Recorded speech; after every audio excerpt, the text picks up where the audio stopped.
በስመ አብ ወወልድ ወመንፈስ ቅዱስ አሐዱ አምላክ አሜን።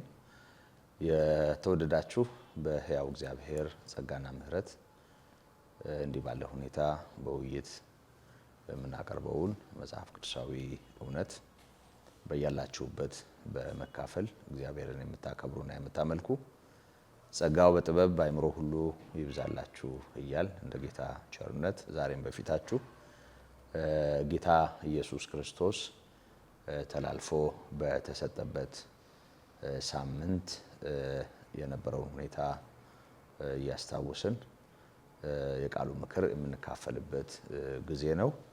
እንደ ጌታ ቸርነት ከኔ ጋራ ወንድሜ አንተነህ ሶሎሞን አለ። አብረን በመወያየት ጌታ ኢየሱስ ክርስቶስን ሲወነጅሉ ያነሷቸውን አንዳንድ ጉዳዮችና አጠቃላይ ጌታ ኢየሱስ ራሱን አሳልፎ የሰጠበትን ሰሙን እናስታውሳለን። እንደ ጌታ ቸርነት የምንካፈለውን እንድናስተውል እንድንጠቀምም የሕያው እግዚአብሔር መንፈስ በነገር ሁሉ ያግዘን። ድንዛዜ የሚሆኑ ማስተዋልን የሚይዙ ጤናማውን የእግዚአብሔር ቃል ምክር ከሰው ልብና አእምሮ በመሰወር ለማጨለም የሚሰሩ የክፋት መንፈሳውያን ሰራዊት ይህንን በሚያደምጥ በሚሰማ በየትኛውም ሰው ልብና አእምሮ ድንዛዜ መሆን እንዳይችሉ ስራቸው በጌታችንና በመድኃኒታችን በኢየሱስ ክርስቶስ ስም የፈረሰ ይሁን በማለት ወደ ውይይታችን እንገባለን። ሁላችንም እንደምናስተውለው በተለይ አሁን ያለንበት ጊዜ ያው በየዓመቱ የጌታችን የመድኃኒታችን የኢየሱስ ክርስቶስ ስነ ስቅለት የሚታሰብበት ሰሙን ነው።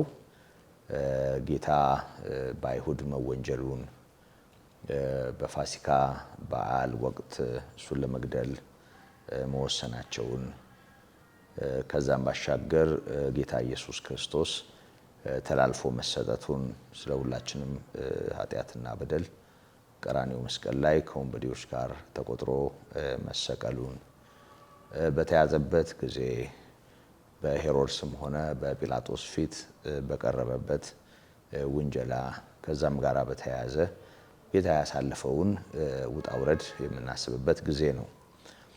ይሁን እንጂ ሁሌም መዘንጋት የሌለብን ያው የጌታችን የመድኃኒታችን የኢየሱስ ክርስቶስ ቤዛነት ለእኛ የተከፈለ ውድ ዋጋ ከመሆኑ ጋር ተያይዞ መዘንጋት የሌለበት ጌታም እንዲታሰብ የፈለገበት አብይ ጉዳይ ነው። እንግዲህ ሐሙስ ምሽት ከደቀ መዛሙርቱ ጋር በነበረው የፋሲካ እራት ህብስቱን አንስቶ ባርኮ ወይም አመስግኖ ይህ ስለ እናንተ የሚቆረስ ሥጋዬ ነው ባለበት ሁኔታ ውስጥ እስከ ዳግመኛ መምጣቱ ድረስ ሞቱን እንዲናገሩ ይሄንን ለዛ ሕያው ለሆነ ስራው አንዴ ለተፈጸመ ሞቱ መታሰቢያ እንዲያደርጉት ሲያዛቸው እናያለን። እንግዲህ መታሰቢያ የሚለውን ነገር ስናነሳ ጌታ ኢየሱስ በምድር ላይ ወይም በስጋ ከተገለጠና በዮሐንስ ተጠምቆ አገልግሎት ከጀመረበት ጊዜ አንስቶ እንግዲህ የመጀመሪያውን ተአምር በገሊላ ቃና ካደረገበት ጊዜ ጀምሮ ያደረጋቸው ብዙ ነገሮች አሉ። ሁላችንም እንደምናውቀው ቅዱሳት መጻሕፍት እንደሚነግሩን በወንጌላት ላይ እንደተመዘገበ ግን በጣም አስገራሚው ነገር ጌታ ኢየሱስም ይሁን ደቀ መዛሙርት በአገልግሎታቸው የስብከታቸው ማዕከል አድርገው አዋጅ አድርገው ሲያቀርቡ የምናየው ጌታ ኢየሱስ ያደረጋቸውን ተአምራት እና ከዛ ጋር የተያያዙ ነገሮችን አይደለም። ጌታ ኢየሱስ ሽባ ተርትሯል፣ ስለዚህ ሽባ ስለሚተረትር ኑ። ጎባጣ አቅንቷል፣ ስለዚህ ጎባጣ ስለሚያቀና ኑ። አልዓዛርን ከመቃብር አስነስቷል፣ ስለዚህ እንዲህ አይነት ተአምር ማድረግ የሚችል በሞት ላይ ስልጣን ያለው ስለሆነ በሞት ላይ ስልጣን ያለውንም በሞቱ የሻረ ስለሆነ ኑ። ጎባጣ አቅንቷል፣ ጥቂቱን ባርኮ ለብዙዎች አድርጓል የሚል ጌታ በአገልግሎቱ ወቅትና ጊዜ ያደረጋቸውን ታላላቅ ስራዎች በማስታወስ እኛ የምናመልከው ይህን ጀግና ነው። ስለዚህ ኑ ተአምራት እዩ የሚል ስራውን ያደረጋቸውን ፈውስና ተአምራት ማዕከል ያደረገ አዋጅ አይደለም ሲያውጁ የምናየው። ጌታም አስቡ ወይም ደግሞ እስከምመጣበት ጊዜ ድረስ ይህንን ነገር ተናገሩ ያለው በመስቀል ላይ የሚከፍለውን ዋጋ እንደሆነ እናስተውላለን። ከዛ ባሻገር ጳውሎስ በአንደኛ ቆሮንቶስ መልእክቱ ምዕራፍ 1 ከቁጥር 18 ጀምሮ የመስቀሉ ቃል ለሚጠፉት ሞኝነት ለኛ ለምንድን ግን የእግዚአብሔር ኃይል ነው ባለበት ክፍል መቼም አይሁድ ምልክትን ይሻሉ፣ የግሪክ ሰዎችም ጥበብን ይሻሉ፣ እኛ ግን የተሰቀለውን ክርስቶስን እንሰብካለን ማለቱን እናስታውሳለን። ይቻል ነበር ስለ ኢየሱስ ክርስቶስ ብዙ የሚነገር የተመዘገበ በቅዱሳት መጻሕፍት ውስጥ ያሉ ተአምራትና ምልክቶችን በማንሳት ይሄን ያደረገውን ያንን ያደረገውን እሱን እንሰብካለን። ኢየሱስ ማለት እንደዚህ ነው። በባህር ላይ ተራምዷል፣ ውሃን ወይን ጠጅ አድርጓል፣ እንትፍ ብሎ ትቢያ በምራቅ ለውሶ አይን ባልነበረው ግንባር ላይ አይኖች እንዲኖሩ አድርጓል። ጌታ ኢየሱስ 2 ዓሣ ከ5 ቂጣ ጋራ ለዚህ ሁሉ ሕዝብ መግቧል። ኑ እንዲህ አይነት ጌታ አለን አይደለም ስብከቱ። ልክ ነው። እነዚህ ነገሮች ሁሉ የተደረጉ ናቸው። እነዚህ ነገሮች ሁሉ የማንነቱ ምልክት ሆነው ነው የቀረቡት። ለመጣበት ዓላማ ትኩረት ሰዎች እንዲሰጡ እንደ ደውል ብዙ ጊዜ ፈውስና ተአምራት መጥሪያ ናቸው። ብዙ ሰው ያው በተለያየ ችግር ውስጥ ይኖራል። መፍትሄ ፍለጋ እንኳን ትክክለኛ የሆነ የታመነ ፈውስ ይቅርና ደግሞ ባልታመኑ በመናፍስት ኃይል በሚሰሩ አስማት በሚመስሉ ጉዳዮች ዙሪያ እንኳ ሰው ይኮለኮላል። ይሄ ይታወቃል። እና እነዚህን ተአምራት እና እነዚህን ነገሮች ጌታ የተጠቀመበት የማንነቱ ከሰማይ የወረደ የሕያው እግዚአብሔር ልጅ እግዚአብሔር አብሮት ያለ ፈውሱም ፍጹም ተአምራቱም እውነት የሆነ ለመሆኑ ራሱ እግዚአብሔር አብ የዕብራውያኑ ጸሐፊ እንደተናገረው መንፈስ ቅዱስን በማደል በድንቅና በተአምራት አብሮ መሰከረለት እንዳለ የጌታችን የኢየሱስ ክርስቶስ ማንነት ምስክር ማንቂያ ሆኖ ማገልገሉን እናያለን። ግን ከዛ በላይ በጣም መስተዋል ያለበት ጌታ ኢየሱስ ክርስቶስ በስጋ የተገለጠው አሁን የምናስበውን እንዲሁ ሲወራ አስጨናቂ የሆነውን ግን የእግዚአብሔር የዘላለም ሐሳብ የተፈጸመበትን ለሰው መዳን እግዚአብሔር ወደ ዓለም ያስገባውን መድኃኒት ለመስቀል ላይ ሞት የተወበትና ጌታ ኢየሱስ ክርስቶስ ራሱን አሳልፎ የሰጠበት እውነት ነው። ይሄ ለአይሁድ ማሰናከያ ነው፣ ለግሪክ ሰዎች ሞኝነት ነው። በእውቀት ለሚለካ አመክንዮ ወይም ምክንያታዊነትን ለሚያስብ ሰው ከሰው ሐሳብ በጣም ይርቃል ይላል። በስብከት ሞኝነት የሚያምኑትን ሊያድን የእግዚአብሔር በጎ ፈቃድ ሆነ ስለሚል ሰው በዚያ አይምሮ የእግዚአብሔርን ስራና በክርስቶስ የተደረገውን ነገር ለመረዳት በጣም ይቸገራል። ምክንያቱም ከመረዳት በላይ ነው። ይሄ መንፈሳዊና መለኮታዊ ነው። ይሁን እንጂ ጳውሎስ በዛው ክፍል ይህን የእግዚአብሔር ልጅ የመስቀል ላይ ቤዛነት ለአንዳንዶች ማሰናከያ ለአንዳንዶች ሞኝነትም ቢሆን ለምናምነው ግን የእግዚአብሔር ኃይል ነው። እግዚአብሔር የጨለማውን ስልጣን የገፈፈበት በሞት ላይ ስልጣን የነበረውን የክፉውን ስልጣን የገፈፈበት ስልጣን በሰማይና በምድር ተሰጠኝ ያለው ጌታ ኢየሱስ ክርስቶስ የሞትና የሲኦል መክፈቻ እንዲኖረው ያደረገ ከጠላት ስራ ሰዎችን የታደገበት አስደናቂ የእግዚአብሔር ምሕረት መገለጫ ነው። ከዚህ የተነሳ ይሄ ጥበብ ሰማያዊ ጥበብ ነው እና የምናወራው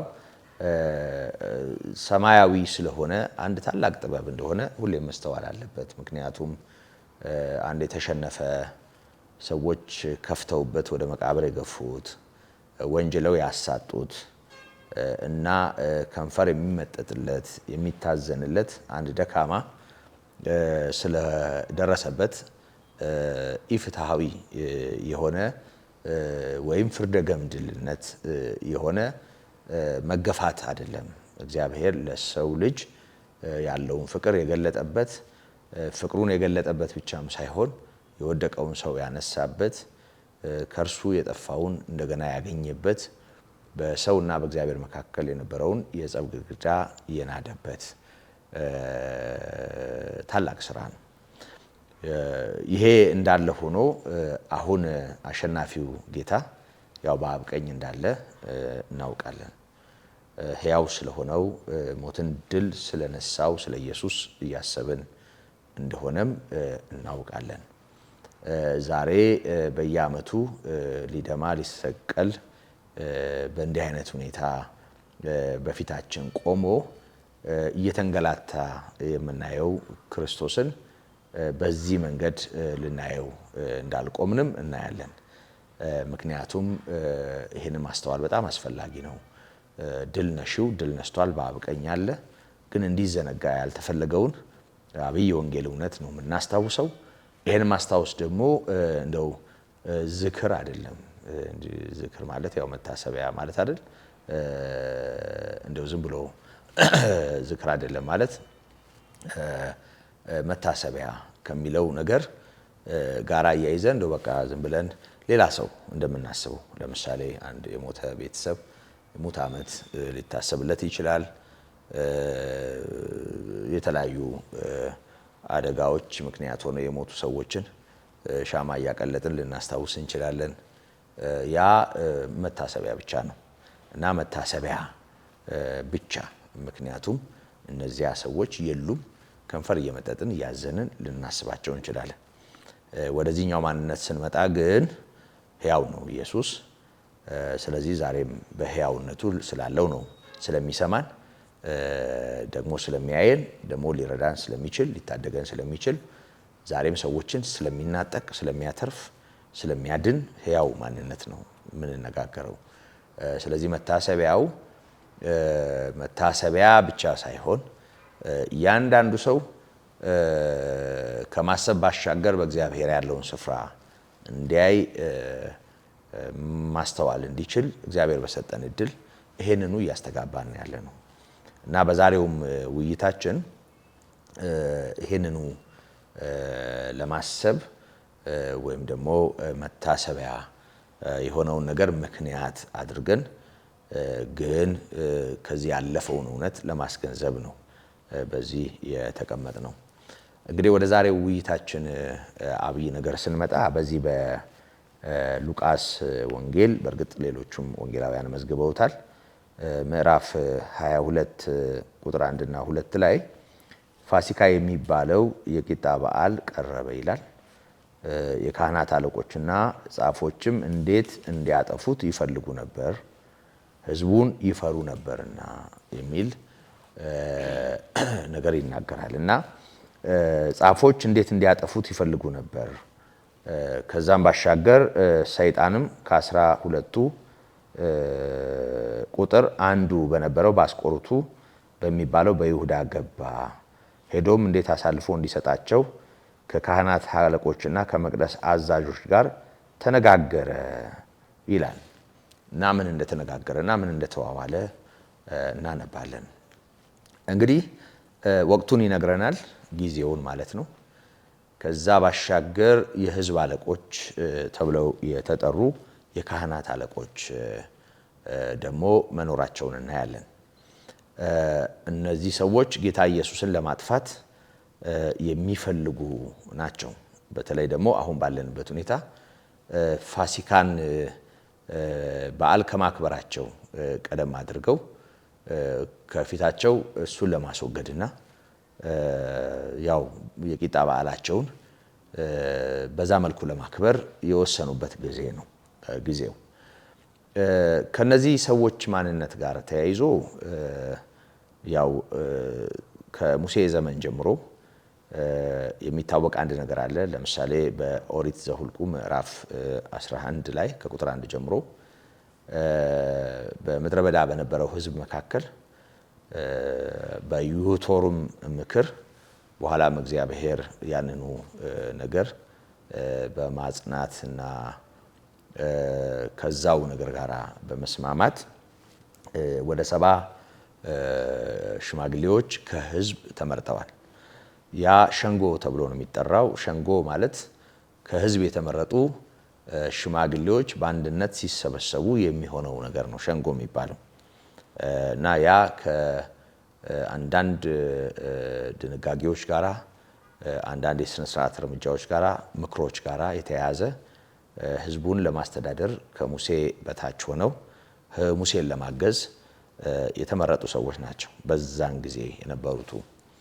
ከዛ ባሻገር እግዚአብሔር በሙሴ ላይ ካስቀመጠው መንፈስ ነው ወደ እነሱ ወስዶ ያከፋፈለው እና በዚያው መንፈስ ኃይል ይሰሩ የነበሩ ሽማግሌዎች እንደው መንፈሱ ከወረደባቸው በኋላ ትንቢት የተናገሩና ሕዝቡን ለማስተዳደር ለሙሴ ረዳት በመሆን በማህበረሰቡ ዘንድ የተቀመጡ እና ቀለል ያለውን ዳኝነት የሚሰጡ ለዛ ጉዳይ የሚሰበሰቡ መማክርት ናቸው። የሽማግሌዎች ስብስብ ነው ሸንጎ፣ የአይሁድ ሸንጎ ተብሎ ይጠራል። እና እነዚህ ሰዎች ወደ 70 ይደርሱ ነበር።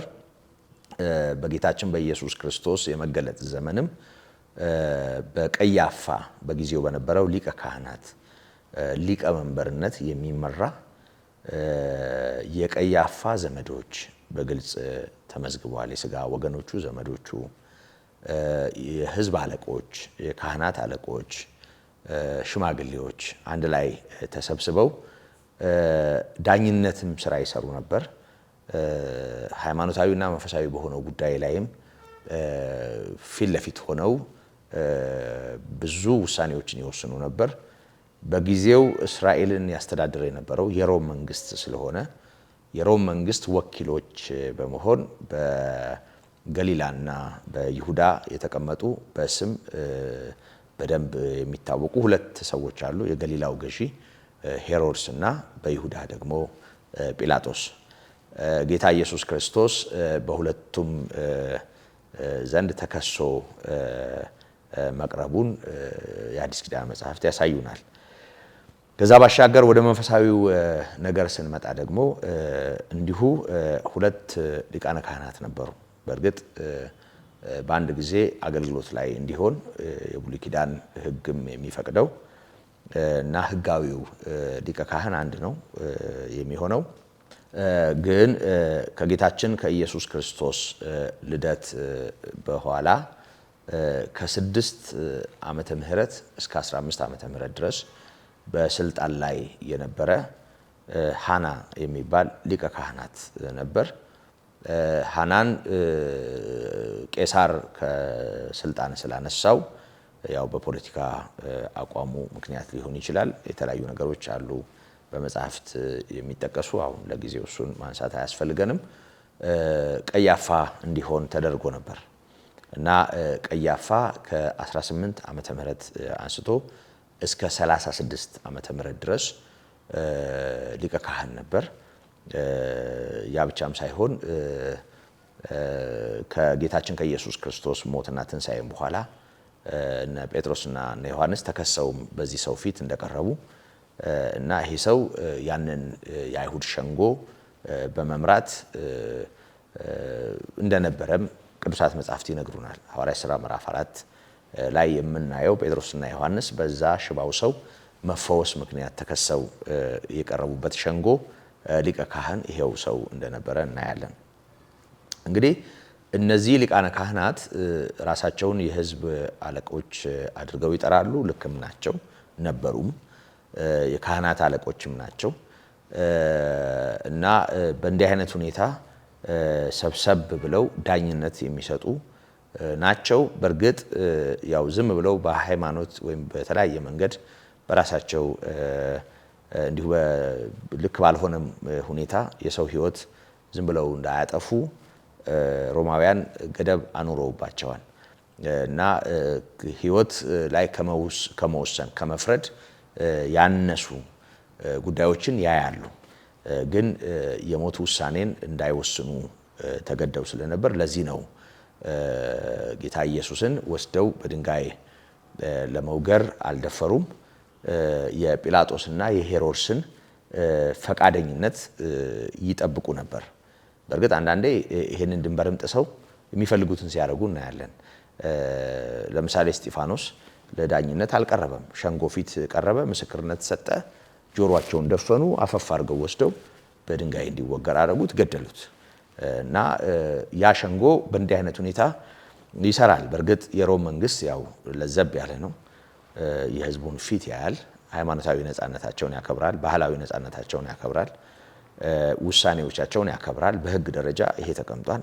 ይሄም ስለተቀመጠ እነሱ ቀጥታ እንደ ህጋቸው ወይም እንደ ልማዳቸው እንዳያስወግዱት አንደኛው ምክንያት ያው የሮም መንግስት ያንን እንዳያደርጉ ያስቀመጠባቸው ገደብ ነው። እንደ ህጋችሁ ፈረዱበት ሲላቸው ጲላጦስ እኛ ሰው እንድንገድል አልተፈቀደልንም የሚል ነገር አንስተዋል። እና ለማንኛውም ይሄ ሸንጎ ስራው ምን እንደነበረ በጥቂቱ ለማስታወስ ነው።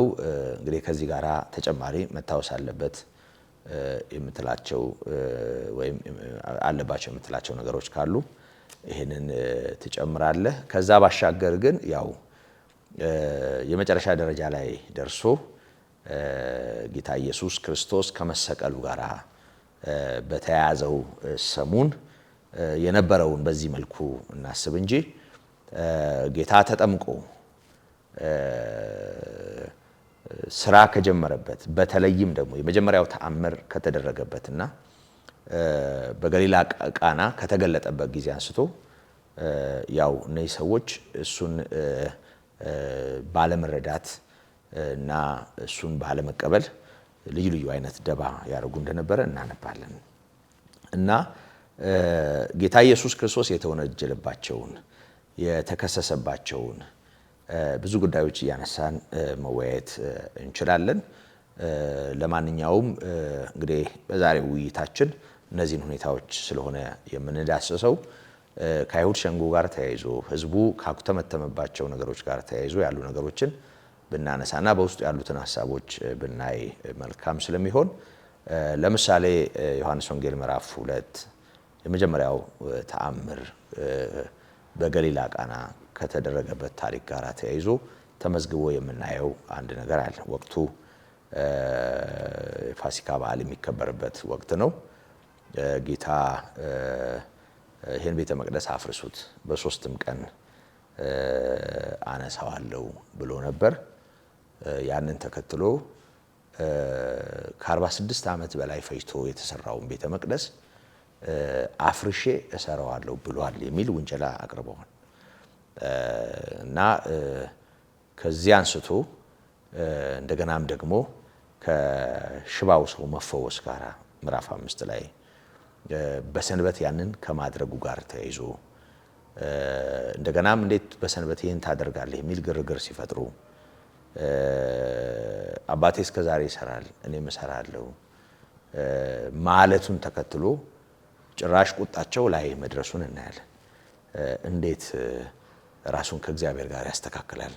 አባቴ ብሎ ራሱን እንዴት የእግዚአብሔር ልጅ አድርጎ ይናገራል? ይሄ ከእግዚአብሔር ጋር ራሱን ማስተካከል ነው በሚል እንግዲህ እዛው ምዕራፍ 5 ዮሐንስ ወንጌል ከቁጥር 16 ጀምሮ እስከ 18 ባለው ክፍል ውስጥ እንደምናየው መሞት አለበት የሚል ውሳኔ ካስተላለፉ ቆይተዋል።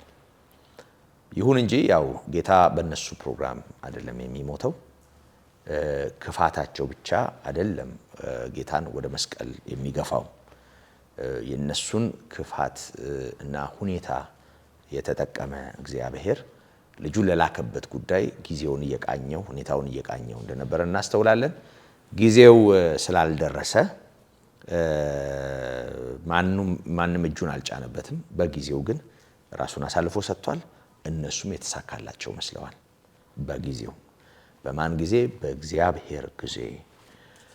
እና እስቲ እነዚህን ከመቅደሱ መፍረስ ጋር ተያይዞ ያነሳውን ነገር ይሄ ክስ በኋላም ተከትሎት ሄደዋል።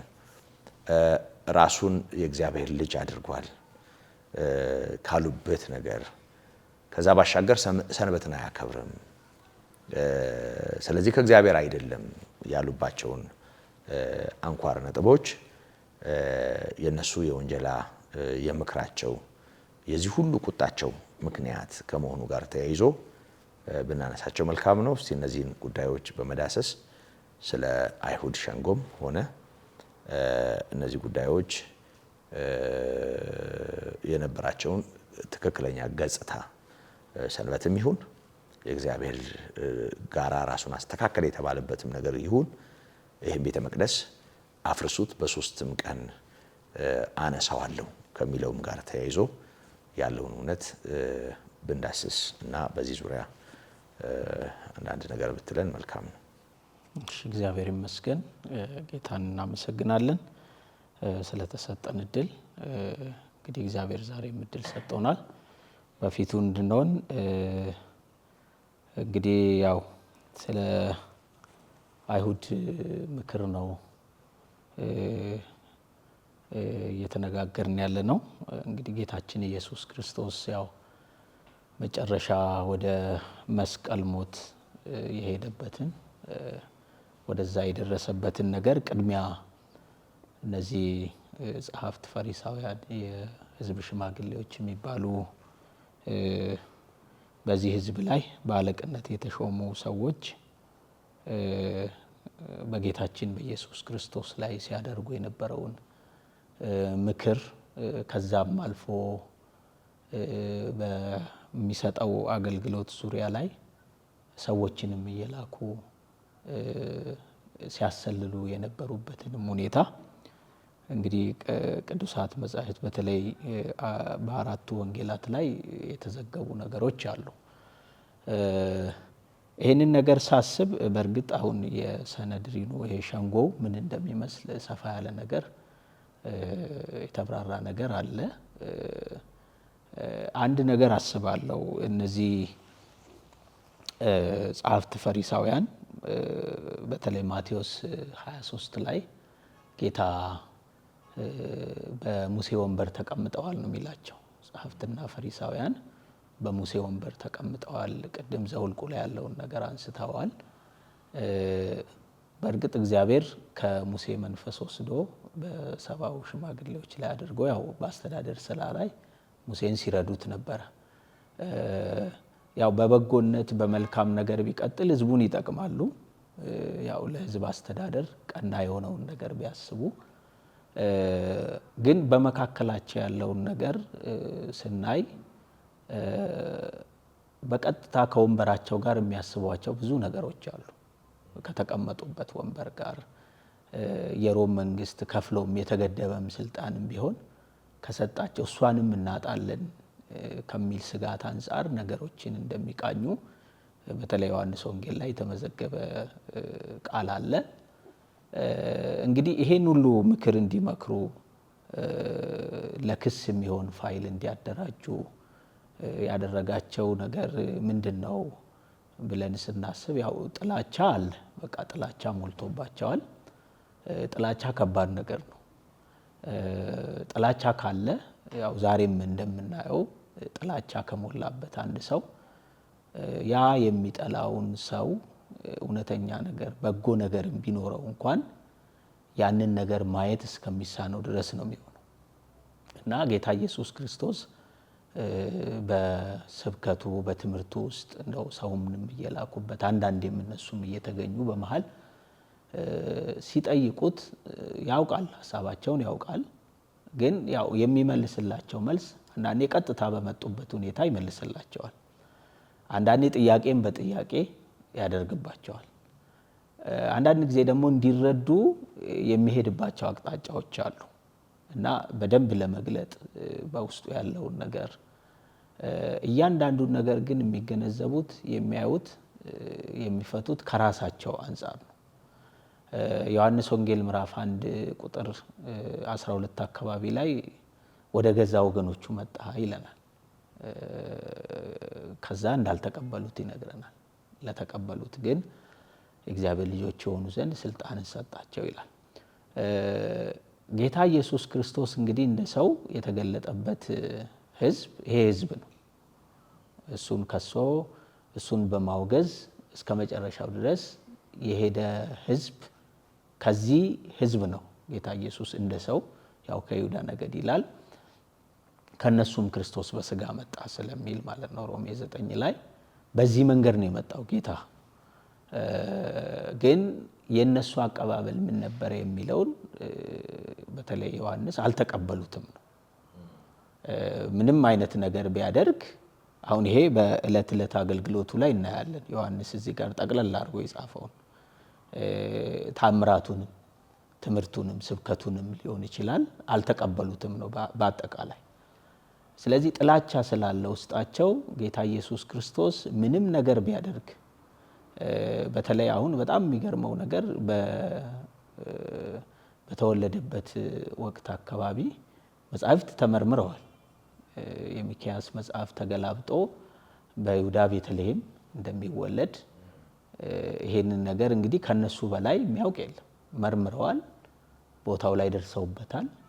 ያው ለሰዎቹ ኢንፎርሜሽን ሰጥተው ልክ ነው ብለው ጊዜውን ሰዓቱን አረጋግጠው እነዛ እንግዲህ ከሩቅ ምስራቅ መጥተው የአይሁድ ንጉሥ ወዴት አለ ልንሰግድለት መጣን ያሉትን ሰዎች አቅጣጫ አሳይተው ግን እነሱ ቁጭ ነው ያሉት። እንግዲህ የአይሁድ ንጉሥ ብለው እንኳን ሲመጡ ደንገጥም አላሉ። ማለት የአይሁድ ነው የተባለው። አሁን የኛ ንጉሥ እንኳን አላሉም እነዚህ ሰዎች። የአይሁድ ንጉሥ ሲሉ እንግዲህ ሲጠብቁ የነበሩት ነገር አለ። ያው መሲህ እንደሚመጣ በተለያየ ጊዜ አንስተነዋል። ከሮማውያን አገዛዝ ካለባቸው ጭቆና ነፃ እንደሚወጡ ይህንን እያሰቡ ይጠብቁ ነበር። ተወለደ የአይሁድ ንጉሥ ሲባል ልክ ነው ብለው ካረጋገጡ በኋላ ሊሰግዱለት ሊቀበሉት አልፈለጉም። እና የጌታ ኢየሱስ ክርስቶስን መገፋት ወይንም አለመቀበል የተጀመረው ከተወለደበት ከቤተልሔም ግርግም አንስቶ ነው ብዬ ይህንን እረዳለሁ። እና ከዚህ ጊዜ ጀምሮ እንግዲህ የመጣ በውስጣቸው እየተቀመጠ እያሰላሰሉት አንዳንድ ቦታ ላይ ቀጥታ እርምጃ ሊወስዱ ሲሉ ቅድምም ስታነሳው ነበር ህዝቡን ስለፈሩ ይላል ይተዋሉ። ተው ማለት ግን ምቹ ጊዜ ነው የሚጠብቁት ማለት ነው። እና ፋይል እያጠራቀሙ ነበረ በተለያየ ጊዜ።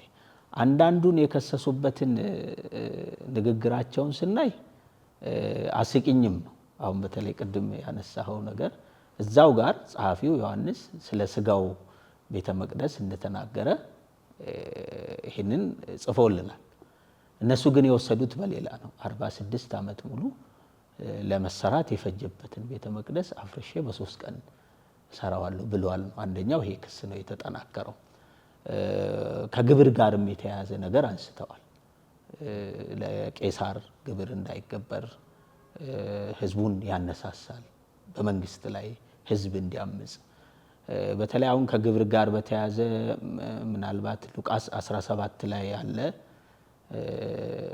አንድ ታሪክ አለ። ጌታችን ኢየሱስ ክርስቶስ ከአሳ ሆድ ውስጥ በወጣ 2 ስታቴር ግብር እንዳናሰናክላቸው ብሎ በእርግጥ ከልጆቻቸው ግብር ይቀበላሉን ብሎ ጠይቋል። መጀመሪያ ላይ ግን እንዳናሰናክላቸው ብሎ ይከፈል ብሎ ጌታ ኢየሱስ ክርስቶስ መንግስትንም በተመለከተ በውስጡ ያለውን ነገር ግልጽ አድርጓል። ግን ራሳቸው በሚፈልጉበት አቅጣጫ ነው ነገሩን የሚወስዱት ክሱን የሚወስዱት።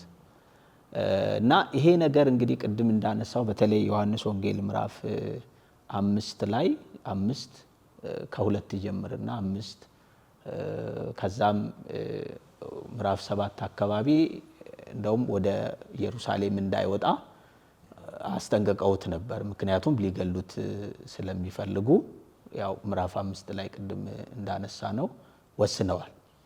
በቃ ወስነዋል፣ ግን ምቹ ጊዜ ነው የሚፈልጉት።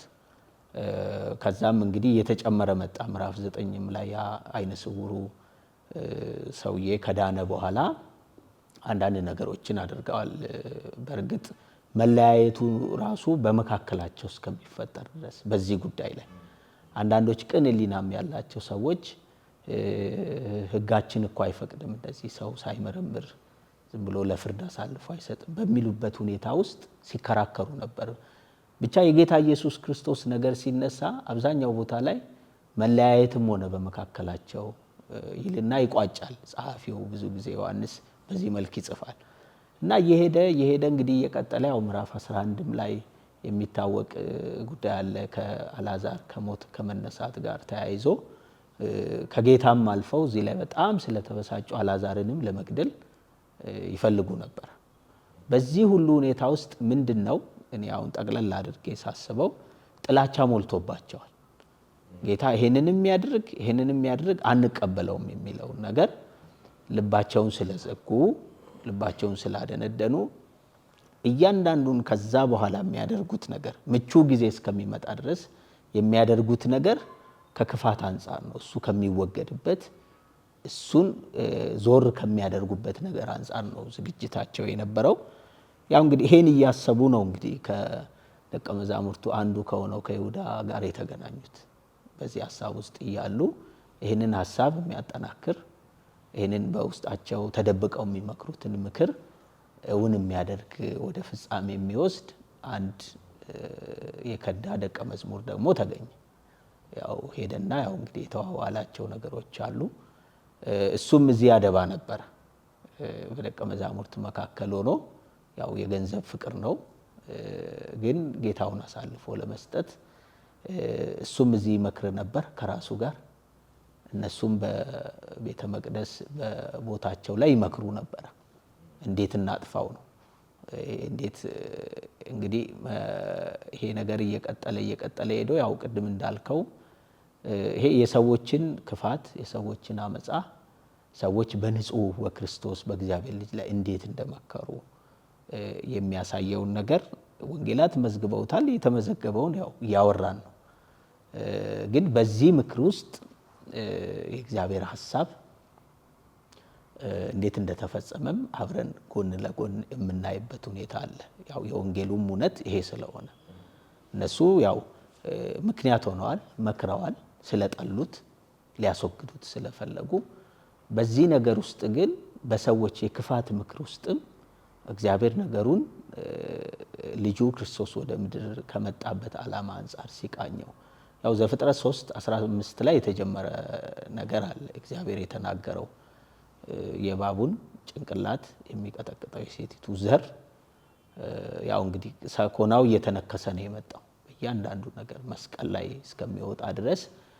እንግዲህ የይሁዳም መክዳት የነዚህም የሽማግሌዎችን ምክር እንደ ስጋ እኮ ጌታ የነሱ ዘር ነው የነሱ ወገን ነው። እንግዲህ የራሳቸውን ወገን ነው አሳልፈው ለሮማውያን የሰጡት እና በሀገር ተወላጅነት በእንትን እንኳን አላሰቡም። ሌላ ጊዜ የሚያስቡበት ሁኔታ አለ ለራሳቸው ሲሆን፣ ጌታ ጋር ሲሆን ግን በጣም ጭካኔያቸውን ነው ጥግ የሆነውን ጭካኔያቸውን ያሳዩት። ግን ያው መጽሐፍ እንደሚል ያው በሰው ልብ ብዙ ሐሳብ ቢኖርም የሚጸናው የእግዚአብሔር ምክር ነው፣ የእግዚአብሔር ሐሳብ ነው። በክርስቶስ ሕይወት አገልግሎትም የመጨረሻው የመስዋዕትነት ሞቱ ላይም የጸናው የእግዚአብሔር ምክር ነው፣ የእግዚአብሔር ሐሳብ ነው የሚለውን ነገር አስተውያለሁ። ጸጋ ይብዛል። አሜን። ክብር ለስሙ ይሁን። እግዚአብሔር ይመስገን። በጥሩ ሁኔታ ነው የዳሰስከው። በተለይ ያው ወንጀላው ከመጀመሪያ ጀምሮ የጀመረ ነው። ቅድምም እንዳነሳ ነው ጫፍ ላይ የደረሰው ሊቀ ካህኑ አሁን አንተ ጠቆም እንዳደረከን በዮሐንስ ወንጌል ምዕራፍ 11 ከቁጥር 47 ጀምሮ በተጻፈው ክፍል ያው ትንቢት ተናገረ። እንደውም ጸሐፊው የወቅቱ ሊቀ ካህናት ስለነበረ አላወቀውም እንጂ እሱ ትንቢት ነው የተናገረው ብሎታል። ይሄ ሁሉ ሰው ከሚጠፋ አንድ ሰው ቢጠፋ አይሻልም ወይ የሚል ሰው ሁሉ ተከትሎት ሄዷል። ዝም ካልነው ብዙዎች በሱ ያምናሉ የሚል እንግዲህ የዛ ሸንጎ ሊቀመንበር በዛ ኪዳን ውስጥ ሊቀ ካህን የነበረው ሰው ነው ይሄንን ያስተጋባው። ይሄ በግልጽ ተመዝግቧል። ይሄንን ሰው ራሱ እግዚአብሔር ይሄ አፉን ከፍቶ ፊቱን ጸፍቶ እንደሚባለው ራሱ እግዚአብሔር ሲጠቀምበት እናያለን። በመሰረቱ እግዚአብሔር ልዑል አምላክ ነው። ሁሌ መርሳት የለብንም። በለዓም ባለመታዘዝ ለክፋት ወጣ እና ትልቁን እግዚአብሔር ሰው እንግዲህ እግዚአብሔር ሰው ልበለው እንደው ያው ነብይ ስለተባለ በመሰረቱ የሞዓባውያን ነብይ ነው። አዎ እና ይሄ ሰው እንግዲህ በእብደት ጴጥሮስ እንደተናገረው ቃል የሌለው አህያ በሰው አንደበት ተናግሮ የነብዩን እብድነት አገደቡ ይላል። እና ነብዩ አብዶ አህያ ለነብዩ እንግዲህ ምን ሆነው ልበል ነብይ ሆነው ልበል አላቅም። እና የሚገርም ነገር ነው የሆነው። እዛ ላይ እንግዲህ መናገር ያለበት ጤናማው ሰው ጤናማውን ነገር ሲያጣው ገንዘብ እና ይሉኝታ የሚመስል የሽማግሌዎቹ ድለላ ልቡን ሲይዘው አህያዋን አንደበት ነው እግዚአብሔር የከፈተው። እና ከዚህ የተነሳ ጌታ አህያ ሲጠቀምም እናያለን እዛ ቦታ። ወደዚህ ስንመጣ ሊቀ ካህኑ አንዱ ስለ ሁሉ ሊሞት ይገባዋል አለ። እሱ የተናገረበት መንፈስም ሆነ ቋንቋ አሁን እኛ በምናምነው መንገድ ስለ ሁሉ አንዱ ሞተ የሚለውን የቤዛነት እውነት የሚያስታውስ ባይሆንም ግን ሉዓላዊው አምላክ ሲቃኘው እናያለን። ከዛ ባሻገር ይሁዳ አሁን አንስተዋል። ከደቀ መዛሙርቱ ጋር ሆኖ ከደቀ መዛሙርቱ ጋር አልነበረም። ለየት ያለ ሰው ነበር እና የመጀመሪያው ነገሩ ያው ጌታ ኢየሱስን ለመሸጥ ሐሳብ አግብቶበታል ይላል። ደግሞ ያ ብቻም ሳይሆን ከደቀ መዛሙርቱ ጋር ባሳለፈው ጊዜ ከዚህ በፊትም በነበሩ ሁኔታዎች ተገልጧል። ይሄ ገንዘብ የመያዝ እድል የተሰጠው ሰው ስለነበረ ከረጢት ይይዝ ስለነበር የማህበሩን ወይም ደግሞ የዛን የደቀ መዛሙርት ገንዘብ ወይም እነሱ የሚጠቀሙበትን ከዛ ይሸራርፍ ነበር። እንግዲህ ወንጌላዊው ያጋልጠዋል። ያቺ ሴት ያንን ውድ ሽቱ አምጥታ አልባስጥሮስን ብልቃጥ ስትሰብርና ስታፈስ ይሄ ሁሉ ጥፋት ለምንድን ነው የሚል ማጉረምረም ውስጥ መግባታቸውን ይነግረናል። ግን በተለየ ሁኔታ ይሄ እኮ ቢሸጥ ለድሆች ይሆን ነበር ያለው ይሁዳ ነው እና ለድሆች ተገዶላቸው ሳይሆን ሌባ ስለነበር ነው ብሎ ያጋልጠዋል። እና እንግዲህ በደቀ መዛሙርት መሃል ይህን የሚያህል ትልቅ እድል አግኝቶ ግን በጣም ሸፍጥ የሞላው ልብ ሌብነት ያደፈጠበት ሕሊና ይሄ ከራሱ ማንነት ጋር የተያዘው ነገር እናያለን። ደግሞ በግልጽ ቅድም ባነበብኩት ሉቃስ 22 ላይ ሰይጣን እንደገባበት ይነግረናል። በዛ የሐሙስ ራትም ላይ ተቀምጦ በነበረበት ሰይጣን ሲገባበት ጌታ አይቷል። ጌታ ሁሉን ስለሚያይ ልክ እንዲሹልክ ብሎ ክፉ መንፈስ ወደ ይሁዳ ሲገባ ጌታ አይቶታል። እና መጀመሪያ ሐሳቡን ነው ያገኘው ማለት እንችላለን። በኋላ ደግሞ ራሱ ሲገባበትና ከዛ የሚፈልገውን እንዲያደርግ ጌታም ሲናገረው እሱም ከጉባኤው ሲወጣ እናያለን። እና እነዚህ ሁኔታዎች ቅድም በጣም በጥሩ ቋንቋ አንድ ነገር ገልጠሃል። ማለት ሰው ማየት የሚፈልገውን ነው የሚያየው። በመሰረቱ የሚያየውን ብቻ አይደለም የሚረዳው። ብዙ ሰው ውስጡ ባለው ዝንባሌ ነው ነገሮችን የሚያየው። አንድ የጳውሎስን ጥቅስ እዚህ ጋር ልጠቀም። ለቲቶ በጻፈው መልእክት ምዕራፍ 1 ቁጥር 16 ላይ ሁሉ ለንጹሃን ንጹህ ነው፣ ለርኩሳንና ለማያስተውሉ ግን ንጹህ የሆነ ነገር የለም ይላል። እና እግዚአብሔርን እንደሚያውቁ በግልጽ ይናገራሉ፣ ግን ለመልካም ስራ ስለማይበቁ በስራቸው ይክዱታል ይላል። እነዚህ አሁን ትልቅ ሰዎች ናቸው፣ እግዚአብሔርን እንደሚያውቁ በግልጽ የሚያስቡ ናቸው። ያው መንፈሳዊ መሪነት ላይ የተቀመጡ ሰዎች ናቸው፣ ግን ጤናማ አይደሉም። ጌታ ምንም ቢያደርግ ሊረዱት አይችሉም ወይም አልፈለጉም። ያ ብቻም አይደለም፣ ይሁዳን ደግሞ እናያለን። ይሁዳ ደግሞ በግልጽ በቃ አመፀኛ ሰው በጉባኤው መሃል እና ሰይጣን ሲገባበት እናያለን። ሸንጎውን እናያለን። ያው ህዝብ የሚመሩ አለቆች፣ የቤተ ክህነት ሰዎች እና ሽማግሌዎች ያሉበት ነው። ይሁዳ እናያለን። እዚህ መሃል ያለው ደግሞ በውጭ ያለውንም እናያለን። እና እነዚህን ሁሉ ነገሮች ስንመለከት ጌታ ምንም በመካከላቸው ብዙ ታላላቅ ተአምራትም ቢያደርግ አይኖቻቸው ተይዘዋል እና አላወቁትም፣ ሊረዱትም አልቻሉም። ይሄንን ሁኔታ እግዚአብሔር ልጁን ለላከበት ዓላማ መቃኘቱን እናያለን።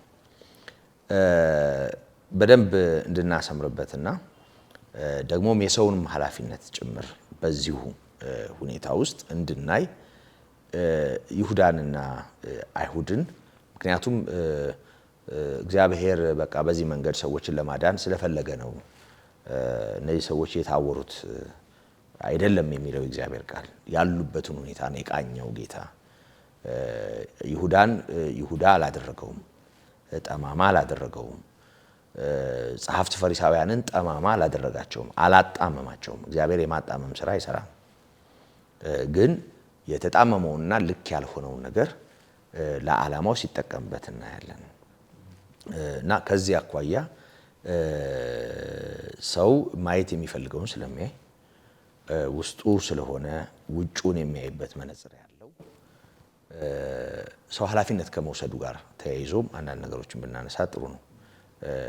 እስቲ ይህን እንዴት ማየት አለብን? ከድሮ ጀምሮ ከብሉይ ኪዳን አንስቶ ለምሳሌ ዮሴፍን ታሪክ ስናነሳ የገዛ ወንድሞቹ በቅናት ነው አይደል የሸጡት። እዛ ሄዶ ይነግሳል ብለው አይደለም። እና እዛ ሄዶ እንደሚነግስ ቢያውቁ ኖሮ እዚሁ ይጨርሱት ነበር። እና ብለው አይደለም፣ ቀኑበት፣ ጉድጓድ ውስጥ ወረወሩት፣ አውጥተው ሸጡት። እነሱ ለክፋት አደረጉት። ራሱ ዮሴፍ መጨረሻ ላይ እንደተናገረው እግዚአብሔር ግን ሕይወትን ለማዳን ሲል ለመልካም ለወጠዋል። አሁንም የሰው ልጅ ከፍቷል፣ የእግዚአብሔር ጠላት ሆኗል። እነዚህም ሰዎች ሰውን ሁሉ በሚወክል ማንነት ነገሮችን ወደ ጥፋት እየወሰዱ ነው። እግዚአብሔር ግን ለዘላለም ሐሳቡ ተጠቀመበት ሁኔታውን። ስለዚህ እግዚአብሔር ሁሉን የሚዳኝ አምላክ መሆኑ እንዳለ ሆኖ ግን ሰው ያነበበውን ከማስተዋል ትንቢት ከፍጻሜ ጋር ከማገናኘት እግዚአብሔር የተናገረውን ነገር በትኩረት ከማስተዋል ለእግዚአብሔር እውነት ጋር ከመስማማት ደግሞ አመፀኛ ካለመሆን ጋር ተያይዞ ኃላፊነት እንደሚወስድ መገንዘብ በጣም መልካም ነው። እና ከዚህ አኳያ የምታየው፣ የምትለው፣ የምትመክረው፣ የምትናገረው ነገር ቢኖር መልካም ነው። ወደ አንተ